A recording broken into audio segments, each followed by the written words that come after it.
And good morning, good evening, good afternoon, everybody. Welcome to the Zwift Community Live broadcast of the Zwift Classics.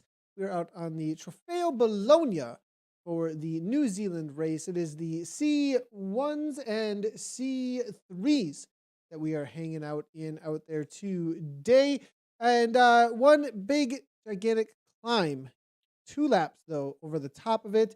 This has to be one of the most torturous climbs I know of in Zwift. Nathan Guerra here, obviously. Anna Russell, I think, agrees with me. She was actually in a race that we talked about on World of Zwift 2 years. Was that 2 years ago now that you still have these memories haunting you afterwards?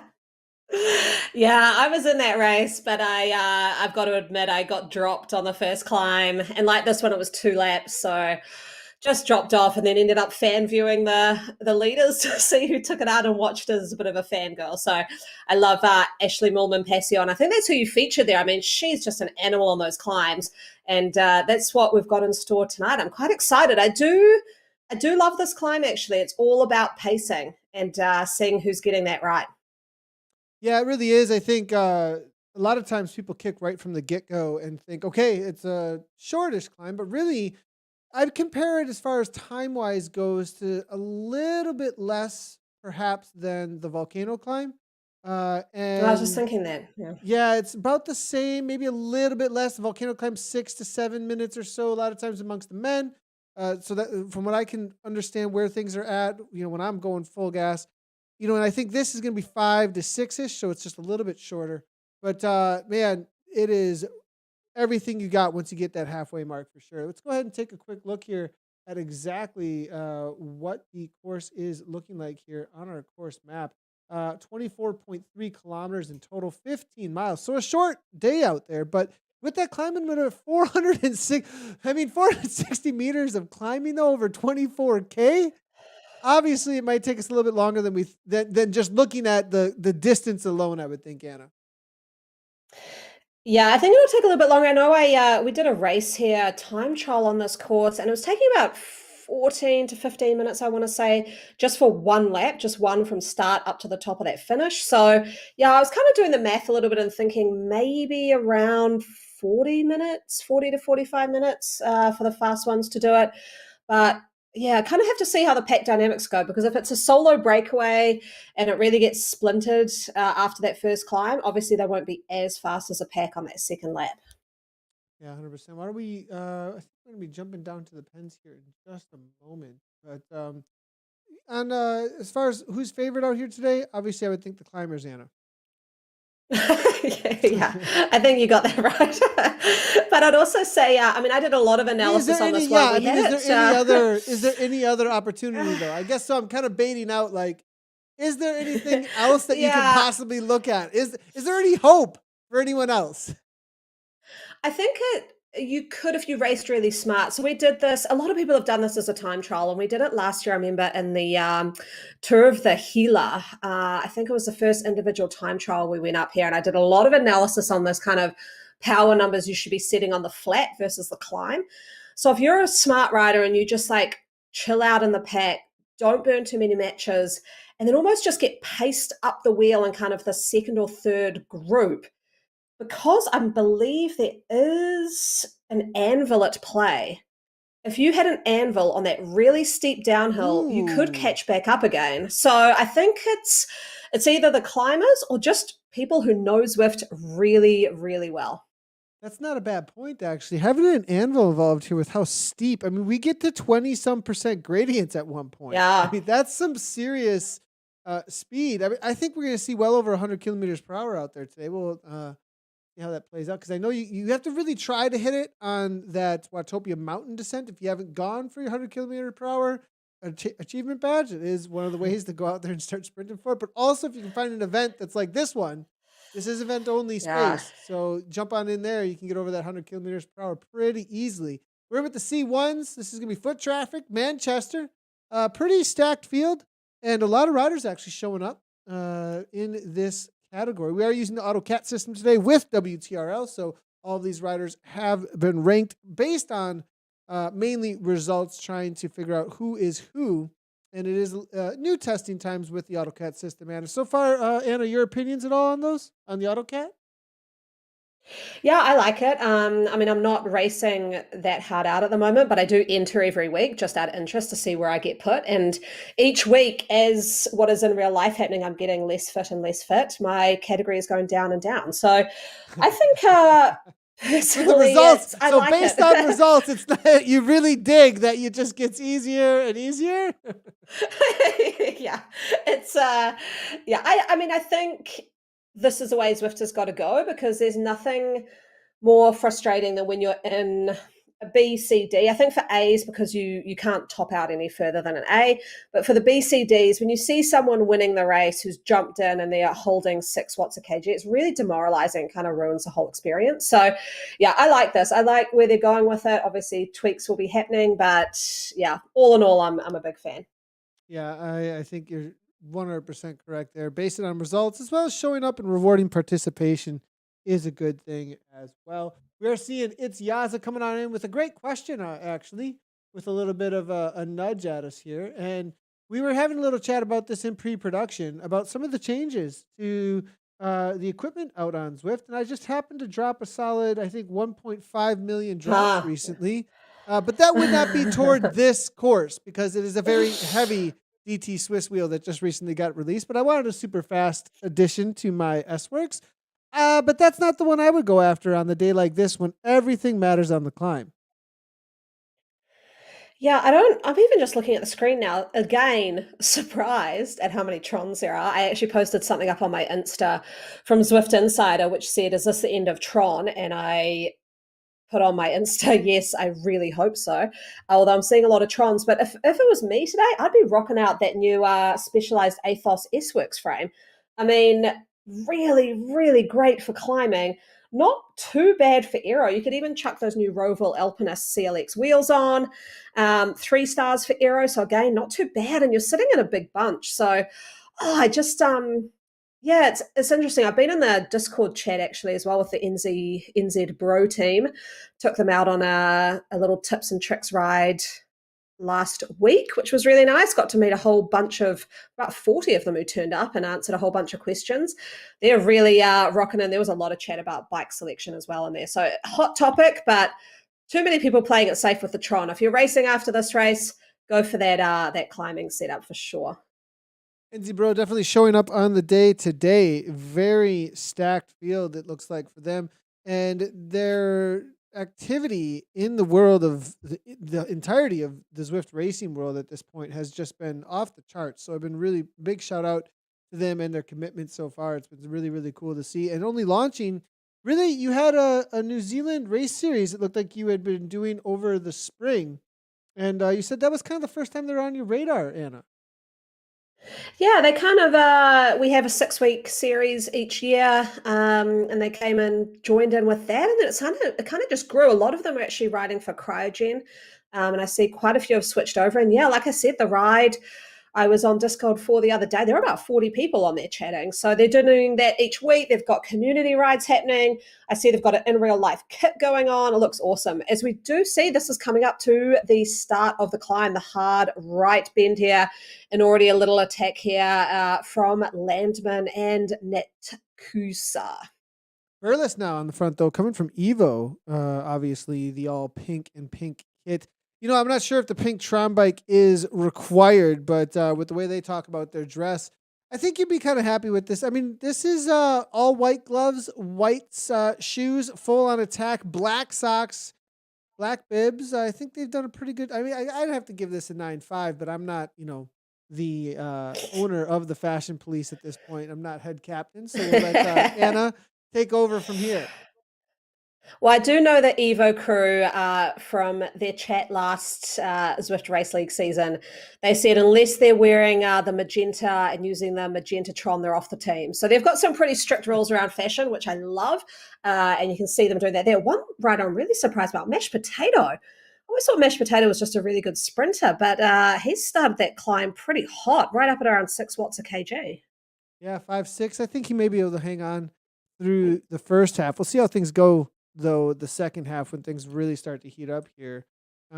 Looking at the team that I would really be thinking about though here is Team ZWC. I think they're going to be sitting and waiting for their moment to go. very good climbers here. Tanaka now making his way to the front there out of Japan. Des Carter, usually I would put him on a pure sprinter, but I've seen him at a solid 5.2, it looks like, on a 20-minute climb. And amongst the rest of the riders here, it seems that he actually has perhaps the highest 20-minute on the day, and that is going to be a pretty good telltale as to who is going to be your stronger climber here. So BL13 definitely in for an opportunity here to take down the wind here. But the other thing I would like to highlight is this first climb. If you put too much into it, there's another one to come. A lot of times it's not the riders who go off the front here that win the race. They're usually actually brought back in those matches completely wasted because a huge pack charging downhill, the speeds are just way too high on these gradients. Yeah, I do actually just want to make a shout out. We do have a female in this field, and I do want to say she's an actual recent pickup to Team Riot for the Zwift Racing League. I didn't even know she was out there tonight. So Fiona Gallagher, she races for NZ Bro for the Classics, but she will be racing for Riot come season 4 of the Zwift Racing League. So I think it looks like she's just dropped a little bit further back from this lead pack, but cool to see her out mixing it up with the men. Coming out of Ireland, is that early morning then? That's her, yeah. Yeah, and solid kick here with She's Adams. based in New Zealand. Okay, gotcha. I was wondering about the NZ Bro connection there. So 36 races, has been doing the team time trial as well. She's got a win actually last week in the Zwift Classics. Yeah. Got a win in Watopia Cup, got a win in Richmond Challenge, Crit City Slam, and a third place at the Apple Lap. So nice little pickup there for Ryder. I wonder who's been watching her. Try New Zealand T League as well with some solid results. So I wonder where the eyeballs I don't know who. No idea. I wouldn't guess here. And she is in that all black. It looks like 100-mile kit. That's the oldest of the old school sought after fashion police kits. If you did not know, early days, this kit was kind of in beta when we weren't when Watopia did not exist. That kit was the "You Are the Cool Kids" because not a lot of people had ridden 100 miles indoors. So we had groups actually that would almost like badge hunters are now. We would get together and be like, all right, who doesn't have their 100-miler and use the kit. Now NZ Bro is all over that one, it seems like. So NZ Bro is actually the newest esports team, but as old school as it get with their kit selection. Yeah, they all have to wear black. So it's either that one or there's the black monochrome one, and then there's an unlock code one that they can use. But yeah, interesting here with Fiona. I did actually say to the team to start getting your Zwift race leagues back, start racing with the men. Because I know when we go up against some of the crews in the upcoming Zwift Race League, man, it's pretty brutal. People have been absolutely crushing it in real life in the Northern Hemisphere. I just saw the World of Zwift with Kristen Kulczynski and Christina Grossman as well. And yeah, I know our chat's lit up with just some in real life results that are unreal. It's awesome to see. Have a little bit of and it definitely is, definitely want to go check out the WOZ World of Zwift release. We looked at, if you haven't done so already, specifically for how to race this course, there is a feature on there that I put together for this course. And then also awesome feature of one of the top esports racers on the women's side of things with Kristen Kulczynski, and a really cool look in the background of her in real life job with jewelry, which is really surprising and awesome to see. Looking here, it looks like some comments coming through, and we do have a prediction from James Anon saying that Des Carter is going to win by 30 seconds easily if he wants. Wow. I'm not sure if that's... Now, you can take that one way as like he shouldn't be here, too powerful, or a joke, or you know what I mean? Like, is that actually a shot across the bow? But he's hanging on, it looks like, and 3 seconds to Stevenson. Now, this will be brought back as it levels out a little bit here, I would think, unless these three really work together to open things up. It is enough of spaghetti string off the back here, though. Not sure. You know, if it doesn't have enough, if it doesn't have enough bodies, you're not going to get those high speeds. So this could be risky here. But if these guys are smart, they're trying to chase that front group, they'll actually want the group together rather than dropping more off. I mean, is there a group that has stayed together for much? I see a group about 30 seconds back. There's two. No, everyone's splintered off. So This isn't good for those who have dropped off because, like I said at the start, I think the only way you could really catch back up is if you've got enough anvils being dropped in a big group, and then the draft power of that group can catch up. But this is even just looking at those red dots on the map at the top. This is just in ones and twos with maybe a little group of about 3 or 4 at the front. It's going to be tricky for those others. And then what's horrible about this course is you've just got that long sort of segment of flat, and then you hit the climb again. If you're in no man's land, it can be really, really demotivating. But You just this group suffer at the at threshold front, for like ever, you just right? suffer. Yeah, with no motivation. So it's good here seeing Tanaka really push pace. He wasn't leading before. We've got O'Flynn chasing pretty close behind. They're just going to come around this little roundabout and then head back down into a huge flyer on the downhill. And that's what I'll be interested to see who's going to use the anvil attack strategy. A little bit of an acceleration actually from Carter there. Interesting enough. Oh, Goes into yeah. 7 watts per kilogram. He wants to get into a super tuck really quickly here. I wonder if he's trying to kind of force some of these other riders to just not be on the wheel and get enough speed. But with these anvils, Tanaka's going to easily get back on terms. He may know that Tanaka is a very light rider. So there may have been an opportunity there. He was looking to just get rid of Tanaka on a fast downhill with 4 of the riders up front. And that actually may have worked. There we say. But the anvil is obviously just a little bit too strong. Yeah, that's the anvil here. It kind of worked there for a little bit, but I wouldn't say that they got away. It might be better for those who are chasing behind. But this group already 14 seconds ahead. The likes of Mashed Potato, Endo. I mean, those are some really solid riders. Daz Carter here. I mean, whoever's picked him for the win, I think I'm going to have to give you a can't see him losing at this stage. We know he's got those really good sprint numbers, and at the top of the climb, it does flatten out just slightly to that sort of 1 to 2% just before the end. So could work for a sprinter, but I think the winner could come from this group of 5 for sure.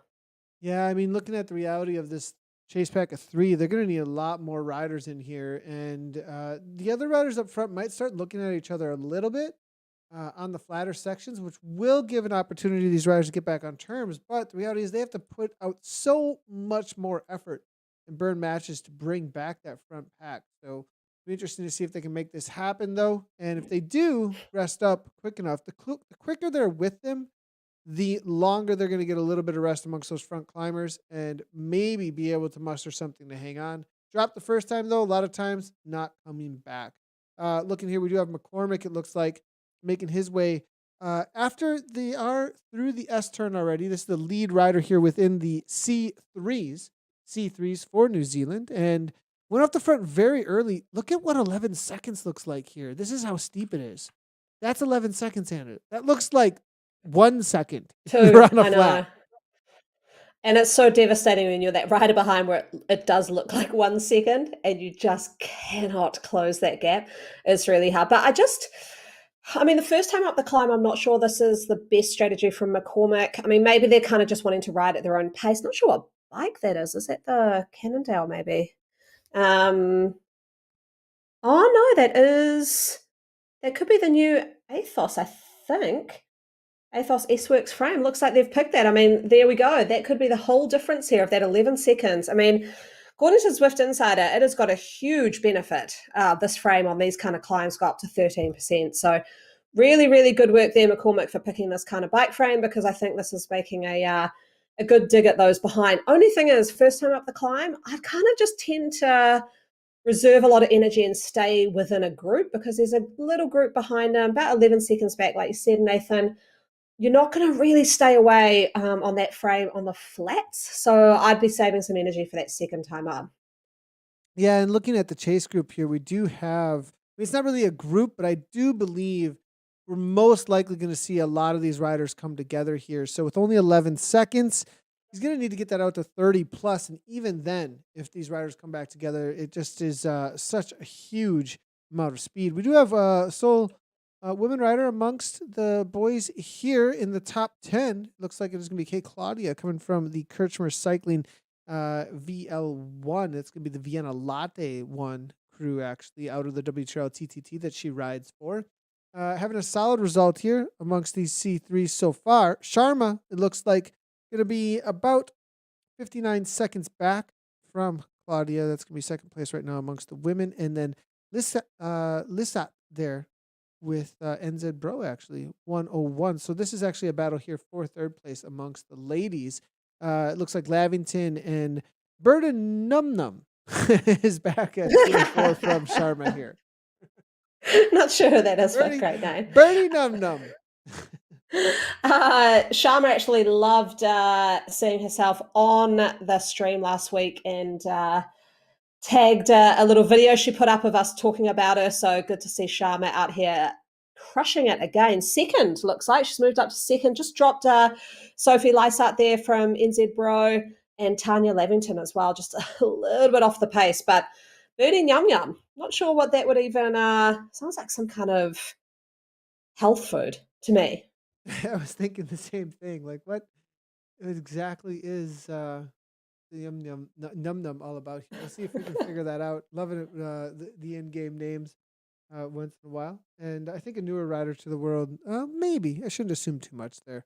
Now it is going to be Julian Bijzer, it looks like, out of the Netherlands. Team Experimental trying to chase down Adamson from the Big Ring. TBR. They're just outside of the top 10 now with Barker and Rainier holding the gate to the top 10. 10 seconds back. Anna, do you think this is going to, I don't know, we might just have a whole bunch of very spread out, just demolished Peloton at this point, and TTT type efforts here. McCormick, I mean, maybe a good move. He may see Super Fraquino at some point coming out of Portugal. I think that's the only person who could catch him at this point. 24 seconds back to Versick, Murphy 39 seconds back, and then another 51 seconds. That little group there with Snowden, Gertler, Makis, Claudia, they're kind of within a group. There's a few of them all together here. They could come together and potentially form a little draft group on that flat portion. Depends how much McCormick has burnt the legs here to get that gap on the field. I think if Super Franco can join up to McCormick and they can maybe take some turns or draft off each other a little bit, they could stay away. The thing here too, though, is if McCormick has ridden this conservatively and has still managed to get that much of a gap, huge build of confidence when they come to go up the second time. Kino actually kicked hard and came right back up to McCormick's wheel. Just one last little punch over the line there. Now he's got at least some riders to work together with. And going up to 50 seconds at this point, we'll see how much this comes down. Going back, though, to see as far as the chase goes. And Versick, no man's land. Murphy, Snowden, all kind of no man's land here. I just going to be very difficult to bring those two back. I think they are going to be working together, and the kind of power that they've shown us not going to be in the favor of the chasers here. But the battle between second and third place, though, for the women's side of things in the C3 is going to be super interesting because Lissat here has a group to work with while Sharma's trying to drop them off. I'm not sure that these efforts are going to be worth a whole lot unless she can get a solid 10 seconds across. She can go across the Keffer, though. That may be worth it, but she's got to get on his wheel quickly. Yeah, I'm not sure Sharma's going to be able to stay away from Sophie Lysett there. I think she'll be taking it a bit, not easy, but sort of not 100% gassing it up this climb. 5 seconds, you can gather that back up on the downhill fairly easily. And then with that long bit of flat, and Sophie's actually got 2 other riders there with her. So Palmer and another NZ Bro rider. Should be chasing down her teammate, I think. So that's the thing when you've got a lot of NZ Bro riders all together, and I can see that they're all on Discord. So how much are they riding as a team versus Discord is just silent tumbleweeds as they try and chase each other down? Interesting comment coming on through here over at chat from Willie here. And since creation of C0, only cover C1. And so he thinks maybe the stronger riders try and sandbag here in C1. I just am not sure that the AutoCat system rewards in that kind of way. And I think that's kind of the point of the AutoCat system is that people want to win. And, it's pretty difficult to sandbag in Zwift racing, in my opinion. If you're going for wins and also the reality of having I mean, it's not with the cat system. Obviously, you just jump into a B race, but with the old category system, the A, B, C, and D, and it's just based on your watts per kilogram. But for me, I think the reward that comes from winning makes that a much more difficult proposition. Is exactly why I like it so much. Yeah, I think it's a bit harder to game. Um, like, I don't think you can just sort of take it easy because it does take an average of results, and there's a lot of like crafty science in there in the background that I don't think you can game it to, ride in a C1 or a C0, and you get auto placed into the categories. So even if you wanted to, I don't know. I don't think. Oh, maybe we've got some mathematicians amongst it, but I also I like the sort of emphasis they're placing that people just want to be on the live stream, Nathan, and they would actually sacrifice races just to be featured. So, I mean, it's kind of like, I don't know, backhanded compliment. Yeah, we appreciate that one. Definitely. But now we do have, as you see here, the New Zealand C1s. This is that chase group we were talking about. And it stayed, actually, it's gone out a little bit as the riders are coming back this direction in just a moment. This is going to be third with Alan O'Flynn Stevenson and Daz Carter here currently in first place, ramping it up a little bit as they leave. They can see their competitors that are chasing them coming the other direction now, going down toward that 5.5 kilometer section over toward the final climb up the what's the I don't know exactly positive the name of the street here. I do know that it does go to some amazing iconic buildings and structures though. In Bologna, pretty awesome what Zwift has done. This is actually an exact replica of the time trial course from the Giro Mm, d'Italia from, I believe, 2019. So pretty awesome to see yeah. what Zwift has done with it. Now, question, because in the real life Giro d'Italia, when they did this as a prologue, there were some bike changes. So people were riding a TT bike. Obviously, this is a bunch race, so a little bit different. But would you ever entertain the thought of doing a bike change on this course In the middle in of the Zwift? race, like on like a scratch race, I don't know. That would be we used to, so not anymore. If the bike changes, and people might not know this, but the bike change situation used to be you could hotkey it live and just it would just swap like while you were moving. You wouldn't even have to stop. And so there used to be, and then even when the stopping started, people would bike change at the top of Watopia Mountain still, but it wasn't quite as slow as it is now. They could do it a little bit quicker, even then. And so maybe because of how fast that downhill is, if you get a gap, and you're at the only moment I would do it is at the slowest point that you're already traveling extremely slow at the top of that mountain. You've got or the climb here, and you've gotten as much out of that climb as you possibly can, and then quickly hit A, get into that ground, boom, just as fast as you possibly can. I think you could hotkey actually everything except everything for that too. You could hotkey it to hit A, open it up, script it to find it, and swap the bike real quickly. And it may be worth it to hit a TT bike in the downhill, actually. So I don't know. That's the only way I could see. Yes, that was a very technical explanation, but I think it would be interesting to see if somebody actually pulled it off.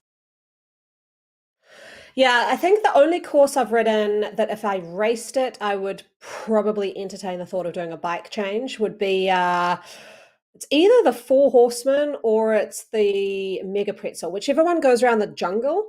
Because you do a full lap of the jungle. It's the only one I've thought, you know what, I might switch to a mountain bike.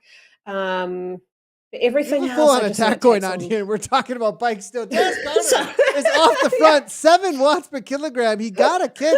And the great thing to see about this is that Stevenson and the rest are not really playing the pace train on the front. Stevenson had jumped across, causing orange numbers from the rest of the crew here. We actually just saw Super Tuck on like one of the most like out of nowhere 3% downhill gradients. Actually, that was amazing to see. There was that going to be I believe Flynn. No, yeah, I believe O'Flynn that pulled off that awesome super tuck. Very well done there. Gained a little bit of extra speed and saved some energy. Mashed Potato here saying hello to Anna in the stream as well and I did giving a see that. little bit of a I kick did see that on the pop front. up.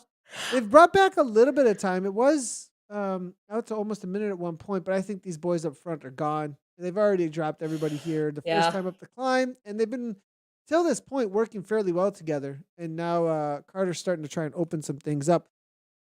I wonder if he's going to be able to outclimb everybody here or not. What's the last time that we've seen them all come to the line together too? I think Mashed Potato took him down, so he would be only a threat really in a sprint. Out of everybody else here, I think Daz maybe head and shoulders above. Chat may be right. Yeah, and I don't know, Kiamo Tanaka from Team ZWC in this group, very, very light rider.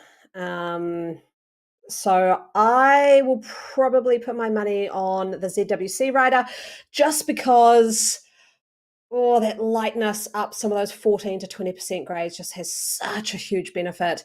I think Daz Carter, really, really great at the sprinting. We've seen that over and over again. And actually, we saw him attacking off the front there. I didn't mention it straight away because it looked similar to the strategy he employed at Innsbruck last year. Do you remember up that sort of false flat grade? Started pushing off the front and then toning it back, pushing it off the front and then bringing it back. It kind of looked like that a little bit. And Nathan, actually on the NZ Bro Tips and Tricks Friday, did they ask specifically about that strategy? And someone said they've seen you do it a few times when they've raced against you. Yeah, I mean it's a good. So it's the kick over and over is really where it's at though on a flat section like this. Jumping, time and again. I would think through this section if they want to do anything, and I think with a rider like Daz at this point, that's your only hope if he is just a purely all out climber. But he's not. And so the reality is Daz is one of the best. He's just an all around amazing esports rider. And because he is an all arounder, it's going to be really difficult to get away from him. But if they did start working against him as, individuals at this point, jumping and forcing him to be the one who closes things down, that may be their only opportunity.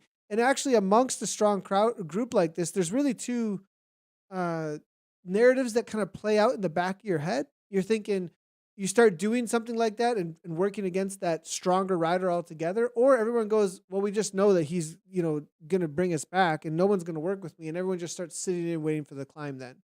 And it looks like that's what's happening with not a lot of time landscape left to work with. Yeah, and how would you approach this climb as it comes up? I mean, they're not too far away. They'll take that really sharp right-hander. Do you just, there's this sort of strategy where you take that sharp right-hander where everyone slows just a bit and you kick straight out of it and really drill that first little section before you take that left-hand corner?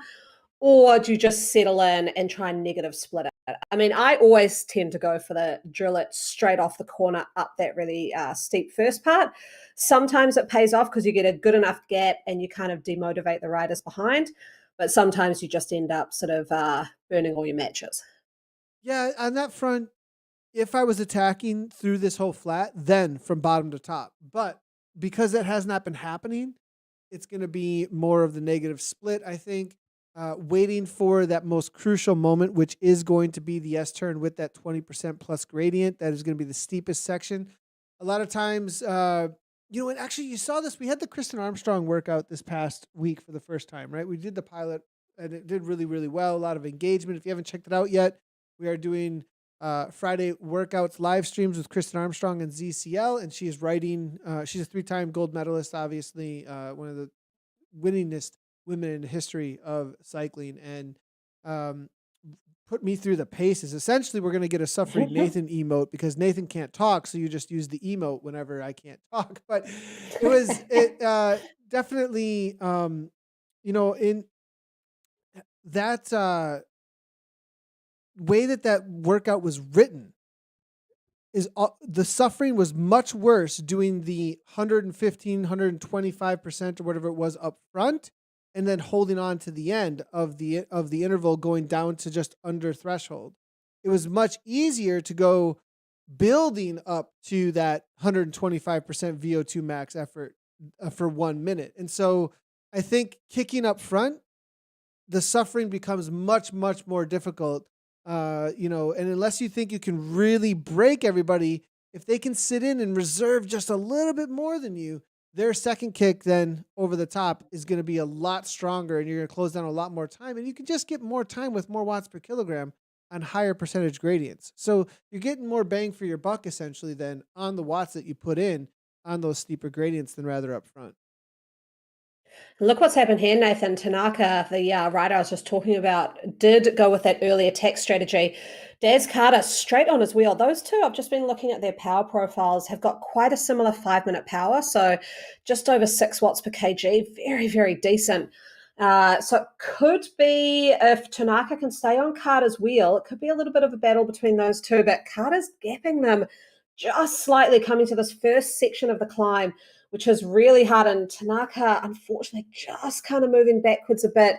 Looking at Daz Carter's Palmares. I can never say that one right. He's comes from an ultra running background as well as elite triathlon. So obviously is taken very well to esport racing, and is very sort of astute on the weigh-in videos and calibrations and videoing of the calibrations of all his equipment. So always love to see that. Always kind of makes it nice to race against those kind of riders because you know that they're totally legit.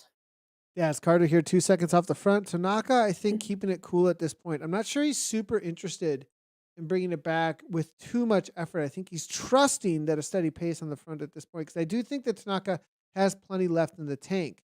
I does look like, though, that Flynn here falling backwards here, 180 beats per minute of Flynn, not quite able to hang on. What'll be interesting, though, is if he's gone too hard early on to hang on, or any of these riders do get dropped off, and there's still this chase group that's only 45 seconds back, 43 seconds back now with Endo and Edmed. They still have an opportunity here to bring back anybody who goes full nuclear on the front. Now, Carter, though, is opening this out to 5 seconds, so perhaps I was wrong, and Tanaka might just be watching the race go away from him. I thought you may have been correct there with that 5 minute power from Tanaka here, but it looks like Carter, 5 seconds, that's a lot to work with here already, only halfway. He maybe has burnt too many matches at the beginning of the climb, but just from some of the comments we've seen coming through and what we know about Daz Carter from the rest of this classic series, I think once he's got that gap, unfortunately, it's going to keep extending, and the motivation from the group behind will just kind of diminish as it's gone up to 8 seconds now. I think Carter's probably got this, unless he's really smoked himself, which I don't think he has. Heart rate of 180, that's high. That's pretty high. That is Relatively, yeah, it's high. He's obviously working really hard for this one at this point. Stevenson, now look, Stevenson Tanaka, 6 watts per kilogram.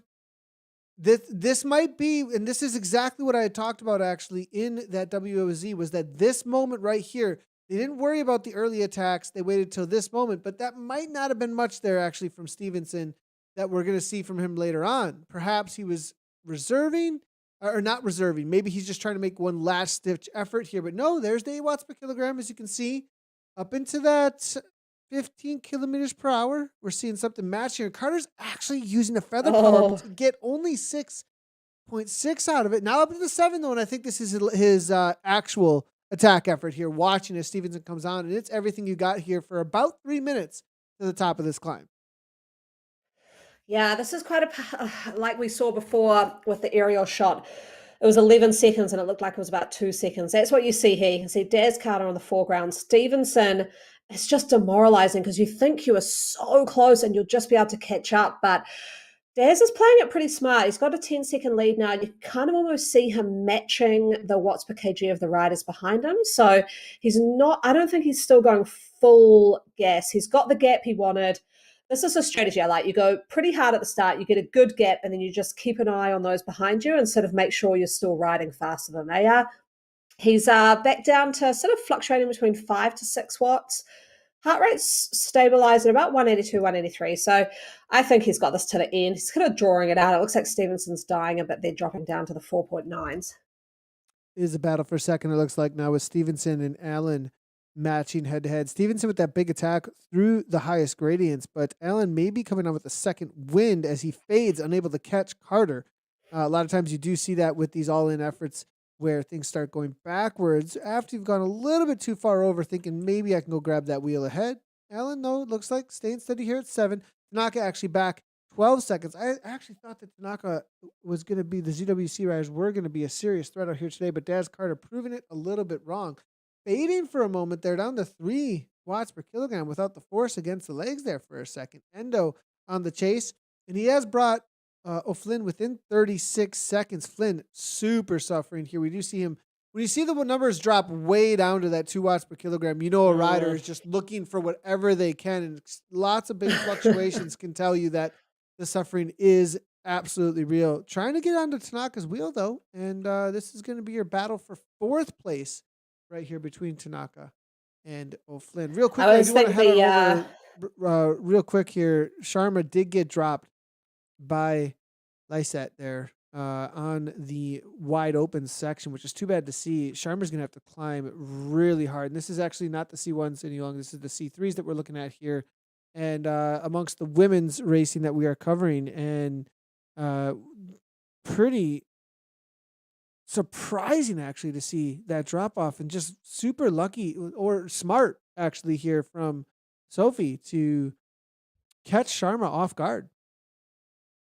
Yeah, I thought she might have actually done that and pulled away. I think Sharma, relatively new to the sort of esport racing scene. She's very, very good at climbing, though. So I think what we need to watch out for as we come back to the C1s, but I think Sharma could catch back up on the climb.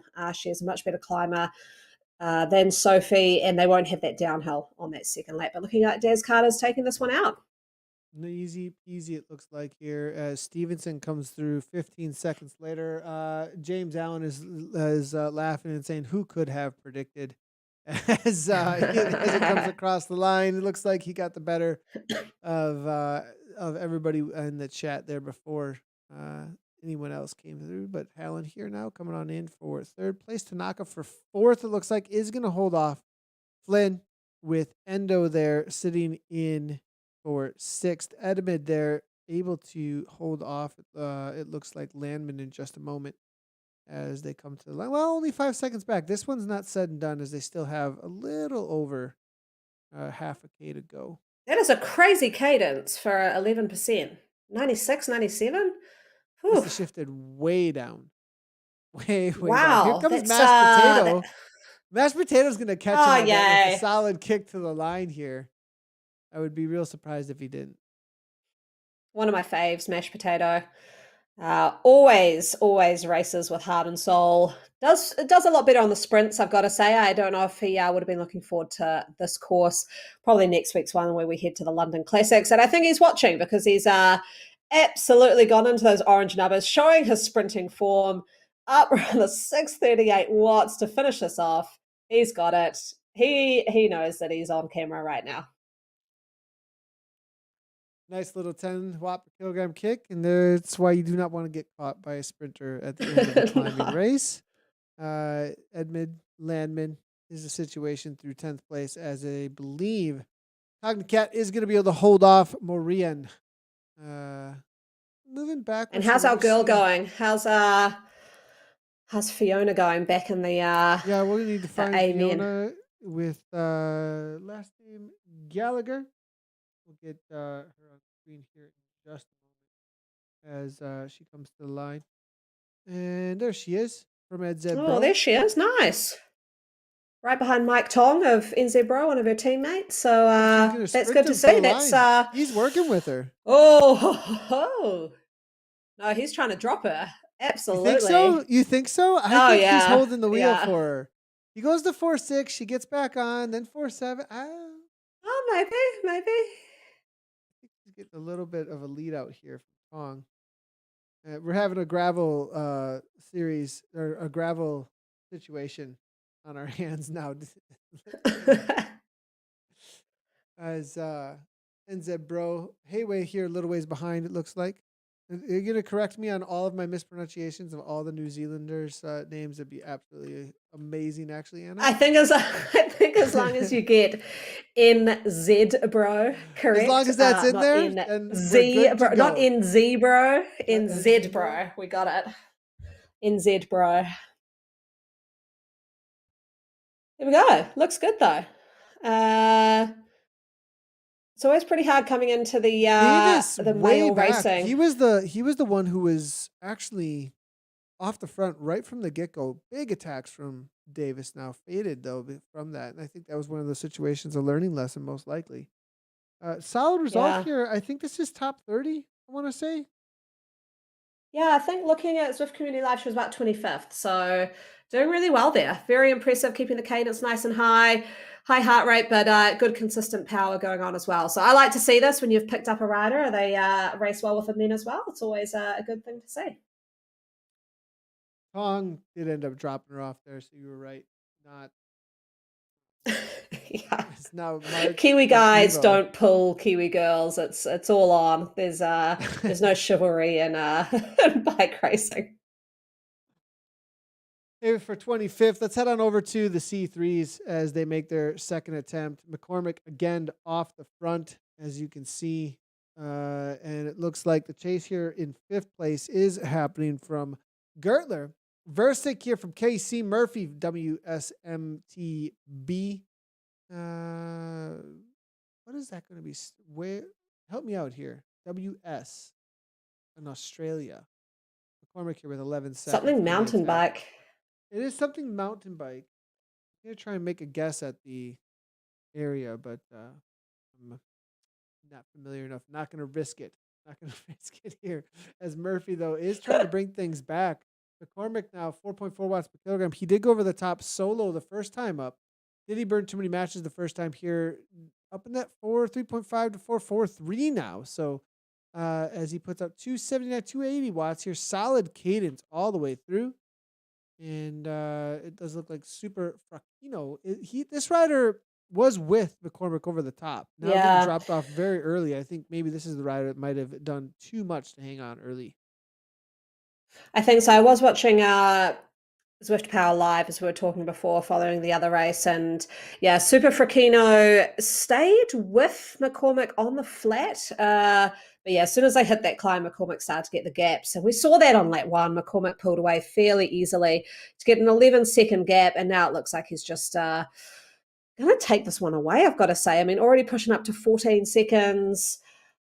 Yeah, almost halfway through the climb. It kind of flattens off here for a bit. I actually think this is the hardest part of the climb, is where you come into a bit where it flattens off just slightly, and then it goes so hard again to the line. I always find that really hard to kick again. I find it quite easy to kick the first part, but yeah, the second part can be quite brutal. Yeah, it's opened up a full 16-second gap now, Anna. This is Yeah.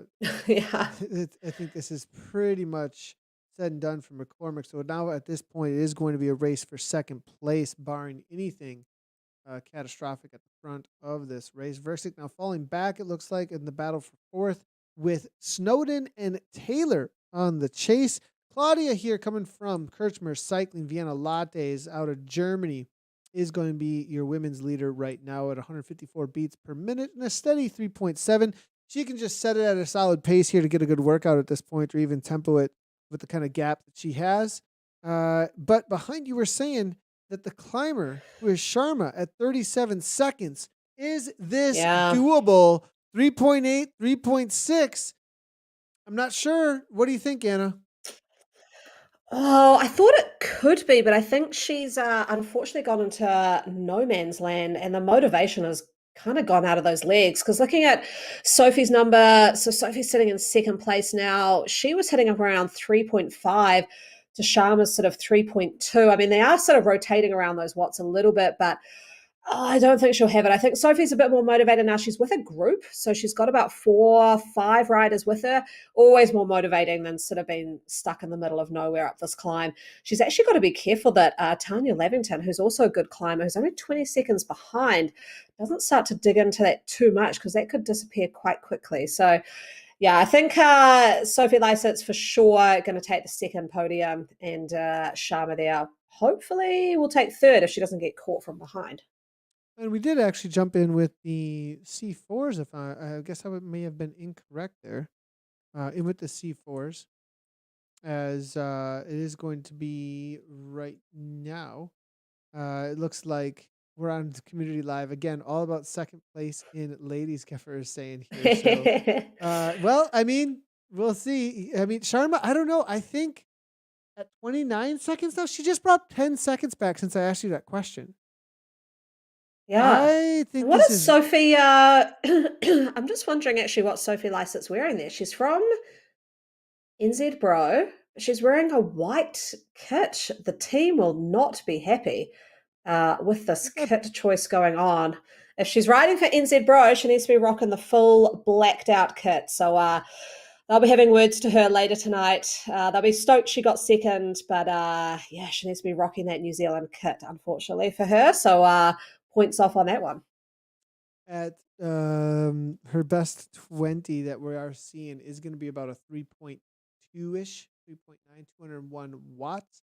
So comparatively there with Sharma, same actually on a 20-minute. Now the Yeah. 5-minute power at 3.52 and 3.46, they're fairly evenly matched. Really, it comes down to what kind of day that they're having at this point.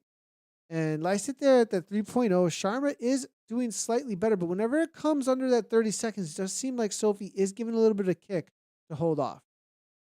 Yeah, I think she's watching that pretty closely. Do just want to shout out to Kefa, who did call us out on screen before. Kefa, you're in a group here. You need to start pushing ahead and get in front of that group because you cannot stay with them all the way to the line, Kefa. Need to start moving ahead. Loving all the red get up though. There we go. Out of the saddle. He's pushing. He's pushing now. He'll get past these riders. But yeah, love it when people call out on screen. But if you're going to do that, you're going to get a little bit of talk coming back at you to get those watts up. Yeah, and for more motivational floggings, make sure to sign up for the Christian Armstrong. We'll get Anna in there as well to make sure that you are working hard enough. Kefra, we're talking to you. We'll see you on Friday for your additional Yeah. watts to be given to the world of Zwift and the Zwift Community live stream. And now at the front, it is going to be McCormick continuing 111, has walked away with this one. And maybe upgrade is on the way, I think, out of the C4s and maybe into the C3 situation with almost 5 watts per kilogram up toward the end here. First, let us know. Careful what we say. Yeah. I love this. That's great from Kefa. But already you just saw a little bit of back chat and those watts went up and he caught 2 riders and catching the one further ahead. So great to see there. McCormick, awesome race there from NZ Bro, right up around the 5 watts a kg. Really, really good. Got a huge gap on the field. Murphy here looking like coming for second, although Super Franco is stuck to him like glue. I thought he was dropped off before, but he's basically paced off Murphy this entire time. So this will be a good finish to watch. Yeah, we'll see how this plays out. Here's Alex Murphy. He is a mountain biker in his Strava profile, obviously. Coming out of Australia. Excuse me, Zwift Power profile that he does have up. He does have, it looks like he's out there doing the dad life, similar to what we're up to here. A lot of times rides for TBR Racing and riding out with the mountain bike with his kids. So, man after Nathan's own heart, that's for sure. Now here, Murphy, though, 4.0, sitting on. I think they're starting to play the tactical game here, Anna, that's for sure. As McCormick comes Yeah, which I across the love to line. see. Good job, McCormick. But I'm almost going to call it Super Franchino, just because he's paced off Murphy well for almost this entire time. He's pulled forward just a little bit. However, this is really hard with Murphy just staying right on his wheel again. I would almost try the sticky draft strategy here. I'd have pull ahead a little bit and then just slow down enough that it slows down the rider behind and then put in a really big kick to the line so that they're a little bit sort of off their pace and off what they're used to. I don't know if that's what he was trying, but we're seeing here Murphy is making a little attack. Just as I thought it was Super Franchino. I think it's got to Murphy, go. yeah. I think the reason being is Super Franchino, he has a higher sprint actually at 900 watts. Murphy but Murphy, that was it. Whoa. I think that was everything he had actually to try, or maybe a dropout. That's 0 watts. That has to be a dropout. Then all of a sudden it went to nothing, a technical, and you see a flat tire. Oh my goodness. Final kilometer. All of that work for a podium place. That's usually what, when you do see these situations, though, a lot of times you do see them around attacks because you go crazy on the bike and something knocks over or something comes unplugged and you have no idea what's happening. And sure enough, Murphy back on the bike. Oh, Um, gutted for I Murphy. mean, one of your teammates actually had the bike come directly off the trainer and go Oh, forward, yeah. right? I mean, in a full-on sprint, she literally Oh, went plaid. It's like, yeah. It's very scary to hear that on Discord from the other side of the world, hearing someone crash off their bike and go, "Oh, I hope they've survived that." It is not a good sound only to time hear. that you've So, ever seen. Make sure you tighten down. It's not a usual occurrence, everyone. no, Make sure you tighten down all the bikes completely. Sixth place here coming on in though. Hey, Claudia, this is an very amazing impressive. result, actually. But Yeah, I'm loving seeing this. This is phenomenal. 10 seconds behind as well, the rider in front. So, yeah, hats off to her. That has been a one of the best rides of the day, I would have to say, for her to be placing in top 10. Taylor now only 11 seconds back, but I mean, amazing result here. Just said amongst the women, and gonna win by a solid almost 2.5 minutes actually here. It's gonna be and Taylor, the next rider, to be coming to the line for Ed and said, bro. Now the conversation really turns though over to what is happening with Lysette and Sharma within Oh, 6 seconds. 6 seconds. I called it. I gotta say, Oh, everybody was saying Anna whoa. was on it about no, it's not gonna happen. Oh, Sharma though back to 19. It tricked me. Zwift just tricked me. Oh, I was about to boast, That's and then close now though. I fall. It is closer. It is closer. But Zwift was like, nah. No, look Nathan's at a little that. too She's in her happy about the sights. situation. But 3.9, and as you said, No, look at those this is numbers from that Sharma. section. She's in her sights. Yeah, This you is can that see them. section. And so you just push it. Yeah, she's going to push it. Sharma right up around that 4 watts, going so much faster than Sophie there. And that's got, it's 16 seconds now. We got too excited. We thought it was 6 seconds. It's 16 seconds. Oh, is that enough? I don't know. I think she can't close that in these last dying portions of the climb. It really depends on whether or not Sophie is all in at this point, though. And all she has is this really undulating 2.8 to 3.5. And if Sharma is going to have anything left in the tank to kick over the top, it does look like though Sharma is fading now. 2.6. Now coming back Yeah. up though, 7. It is, you do that force against the legs actually at these hard efforts does really help you to push those extra watts per kilogram. Right now, it's a race to 4.0, I think. Really, it's a race to Look at that who heart can try rate. and get there. 190 beats per minute. Who can pull almost, and now Oh, down to 1.8. This is coming right to the line. Sharma might sprint for it at the end, but they still have what is it, about a K to go? Right about K to go. can you sprint at 190 heart rate? I don't think I could. I think I'd be locked into that zone, not able to move. But Sharma's now 12, 12 seconds. When we first started, it was 11. 16 seconds. Now down to 12, 11. It's getting close. Sophie is in that being chased by a lion mode, survival mode at this point. What can she do? Down Oh, under 10, kick to 4.0 watts per kilogram. The avatar says, bring on water for a moment here. I wonder if Sophie's doing similar as maybe she's trying to bail water at this point because she needs to get up this climb. She is right within her sights, but I think it's over. I think it's just a little bit too much. Sharma's got to go all in, pretty much start sprinting at this point, I think, yeah. to bring her back. And Sophie has just barely timed this perfectly. I think Sophie's been watching that the whole time because you saw it got down to sort of 8 seconds there. Sophie pushed it up again so that Sharma couldn't get any closer than that. I think she knew if it got within 5 seconds, she may not have made it. I think now back out to 15 seconds, Sophie's safe. She'll be second place on the podium. As you see the squirrel, Scotty in the distance, it's time to bring the watts up into the orange numbers if you need a sprint. But it looks like Sophie not going to have to do that today as she holds off not only Sharma, but also Palmer from Evo Hopper across the line just ahead of her in 17th place. But Sharma now going to have to settle for that third on the day. And a little ways behind her, it's going to be Lamington for fourth place out there. And Birdie Num Num in for fifth on the day. Julian in between them for Team Experimental, old school probably watching, as well as streaming his race as he usually does. I do want to figure out what's going on with Birdie before we do Got head to know on what it over to means. the. We got to know what's going on here, as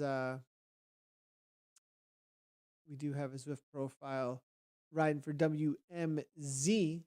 It looks like level 37 Zwifter for. So actually, I thought perhaps it was going to be a Zwifter, but she's been around longer than most Yeah. of the riders. Actually, we're going all the way back to June 5th of 2018. And a Oof. part of the SIS Tour de Oz, actually, which was live streamed, I believe. So she's been around the community for quite a long time. It's Great to almost an see. OG. Super OG. Birdie. All right. Let's go ahead and see how things have played out for the results, as we do have them ready to go. Bring them in. Let's go ahead and start in with our C4s, Anna. Take it away. There we go. D McCormick from NZ Bro. Huge win there. Massive in the end, actually. So minute 19. That's really big. Pereira in second place. Versick in third. Murphy in fourth. Snowden in fifth. Gertler coming in sixth. N. Taylor in seventh. Adamson in eighth. Macass Esteban in ninth. And Kay Barker rounding out the top 10. And in with the women so far, as we did see. Now, this is a little bit. Excuse me. Claudia actually is the first name, K Claudia. So she went ahead and put her first name there for in Zwift. But coming through on the Zwift Power results, it's going to be Krupel as the last name there. Lysett there in for second. And Sharma, that battle right to the line, almost closed down. It was up to almost a minute, wasn't it, at one point? I mean, that was a huge Yeah. gap. So Sharma put in an amazing effort, actually, make that happen. So that is the C4s for the New Zealand Trofeo Bologna Zwift Classics race number 7 for the results. And then on over to the A category. If we can go ahead and bring, or not the A category, excuse me, the C1 category, as switch up to AutoCAD. It's going to be D. Carter at the top there, 4.4 watts per kilogram, full 14 seconds up from Stevenson. Allen, then Tanaka for fourth, O'Flynn for fifth, Endo coming in for sixth, Mashed Potato seventh, Edmund in for eighth, Landman for ninth, and Bada rounding out the top 10. For the ladies, I think it was just Fiona there. Correct, Anna? There she goes. Awesome. Holding that 4 watts per kg average, 45 minutes. Very, Quite a way very to good make an time on that course. announcement too of her team, new team. Oh, exactly. Keep an eye out for her come season 4 of the Zwift Race League. Team Riot should be representing. And what else is happening in the world of Zwift for this week? Well, we still have European streams. We're covering the East, Central, and Western for the European streams of the Zwift Classics out here. Myself and Dave Toll. We do have the WTRL TTT as well coming up. If you haven't done so already, you want to catch all that stuff. We have the Ride to End ALZ actually this weekend on Sunday, so you can sign up for that. Make sure to check out donating for that as well. And then obviously we have the Christian Armstrong workout on Friday. So lots and lots going on here on Zwift Community Live. The classics, Anna, are you looking forward to next week? I mean, it's a sprinter's delight. So I don't know, would you look forward to racing this? The only reason I'd look forward to this one next week is the Ghost Power Up. I just think that one is awesome on a sprinter's course. I've seen it happen on the Champs-Élysées, the sort of similar-ish, sprintery kind of a course. That Ghost is just so much fun to commentate on. Yeah, it does open things up a little bit more too, and that is a course that you do want to try and make some moves. I'm not going to give too many tips away from the WOZ episode for next week, but there are opportunities on that course. There are definitely some opportunities, and you can make the race very hard. There was obviously the classics on that course, as well as we've seen plenty of pro-am type racing on that course. And on the women's side of things, they tend to be races of attrition, I've noticed, on that course specifically, Anna. Like it's very broken up toward the end of the race. Yeah, I've had a really fun race on there. If I'm thinking of the course correctly, there's that kind of climb and you kind of take a right and then do the U-turn around the sprint Whitehall, banner. And yeah. you've So kind you of got take about, Whitehall into Trafalgar Square, right turn on the Strand, and then a 180-degree turn onto the Mall. Yeah. and you've got about a K to go at that point. I put in an attack there and got away and then just And TT'd just for a done. kilometer and Yeah. made it to the finish Yeah, line. and Yeah, that's all actually done. Pat Shaw did the same thing, like in 2017, I think it was, when he was actually still racing on Zwift. Same exact thing. 1K to go. Yeah. Gone. So there is opportunity there, and whittle things down a little bit more than you think, even if you attack at certain points. But not going to give too much away, as I said. All right. Well, thanks everybody for tuning in. If you do want to check out WTRL.racing, has all of the rest of the results across all of the categories with this new AutoCAT system. Head on over there.